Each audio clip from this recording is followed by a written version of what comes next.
NMMS Navodaya सगळ्या परीक्षांना विचारलं जातं. मग आता तुम्ही काय करायचंय पहा, प्रश्न काय दिलाय आपल्याला 2/7 मध्ये काय दिलंय 2/7 मध्ये किती वेळा 2/7 मिळवल्यास उत्तर 2 येईल. मग आता तुम्ही झाले कन्फ्युज, कारण की तुम्ही हे कधी शिकलेच नाही, मी तुम्हाला शिकवलं नाहीये, कारण की आतापर्यंत हे झालंच नाही आपलं.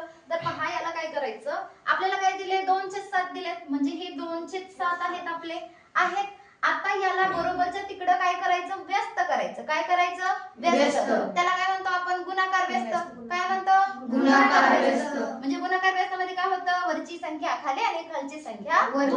म्हणजे इथं होईल 7/2. किती वेळा विचारलंय, म्हणजे किती वेळा येईल आपल्याला माहिती नाही ना, किती वेळा 2 मिळवा, उत्तर 2 येईल. उत्तर 2 म्हणजे काय करायचं, गुणिले 2. आता काय करायचं पहा, बे एक बे, बे एक बे, उरले किती 7. मग काय करायचं, 7 वजा 1 करायचं. 7 वजा 1 केल्यावर किती आलं, 6. हे तुमचं उत्तर.